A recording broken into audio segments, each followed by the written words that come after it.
Assalamualaikum warahmatullahi wabarakatuh. Baiklah, saya Nursiah dari SD Muhammadiyah 7 akan menyampaikan aksi nyata pemahaman bermakna. Pentingnya pembelajaran bermakna, meaningful learning bagi siswa. Belajar adalah proses perubahan tingkah laku yang berupa pengetahuan, sikap, dan keterampilan. Perubahan ini bersifat menetap dalam tingkah laku yang terjadi sebagai suatu hasil latihan atau pengalaman. Proses belajar bersifat individual dan kontekstual. Artinya, proses belajar terjadi dalam diri individu sesuai dengan perkembangannya dan lingkungannya. Pembelajaran pada hakikatnya adalah suatu proses interaksi antara anak dengan lingkungannya, baik antar anak dengan anak dengan sumber belajar, maupun anak dengan pendidik. Kegiatan pembelajaran ini akan menjadi bermakna bagi anak jika dilakukan dalam lingkungan yang nyaman dan memberi rasa aman bagi anak. Selanjutnya, David Ausubel 1963 mengklasifikasikan belajar dalam dua dimensi. Pertama, menyangkut cara penyajian materi diterima oleh peserta didik. Melalui dimensi ini, peserta didik memperoleh materi atau informasi melalui penerimaan dan penemuan.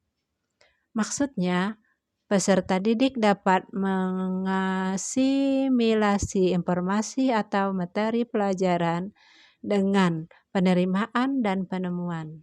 Adapun dimensi kedua menyangkut cara bagaimana peserta didik dapat mengkaitkan informasi atau materi pelajaran dengan struktur kognitif yang telah ada. Jika peserta didik hanya mencoba-coba menghafalkan informasi atau materi pelajaran baru tanpa menghubungkannya dengan konsep-konsep atau hal lainnya yang ada dalam struktur kognitifnya, maka terjadilah yang disebut dengan belajar hafalan. Sebaliknya, jika peserta didik menghubungkan informasi atau materi pelajaran baru dengan konsep-konsep atau hal lainnya yang telah ada dalam struktur kognitifnya, maka terjadilah yang disebut dengan belajar bermakna.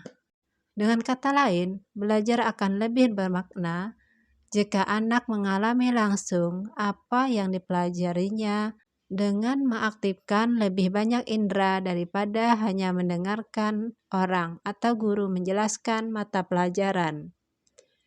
Ada banyak pendekatan atau strategi pembelajaran yang dapat digunakan guru atau pendidik untuk menciptakan iklim pembelajaran di kelas yang memungkinkan terjadinya pembelajaran bermakna, antara lain sebagai berikut. 1. Terimalah peserta didik apa adanya. 2. Kenali dan bina peserta didik melalui penemuannya terhadap diri sendiri. Yang ketiga, usahakan sumber belajar yang mungkin dapat diperoleh peserta didik. Keempat, gunakan pendekatan inquiry discovery. Yang kelima, tekankan pentingnya pendekatan diri sendiri.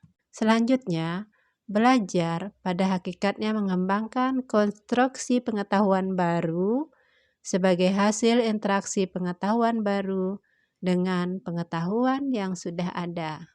Menurut David Ausubel, belajar dengan menerima jauh lebih bermakna daripada belajar dengan menemukan, dan belajar yang membangun konstruksi pengetahuan baru lebih bermakna daripada belajar dengan hafalan.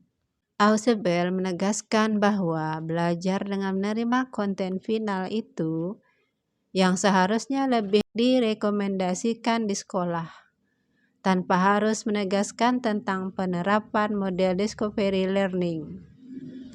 Akan tetapi, pemahaman konsep, prinsip, dan ide-ide itu bisa dicapai melalui proses belajar deduktif. Ada 3 manfaat penting dalam penerapan pembelajaran bermakna bagi siswa, yaitu pertama, informasi yang dipelajari secara bermakna lebih lama dapat diingat.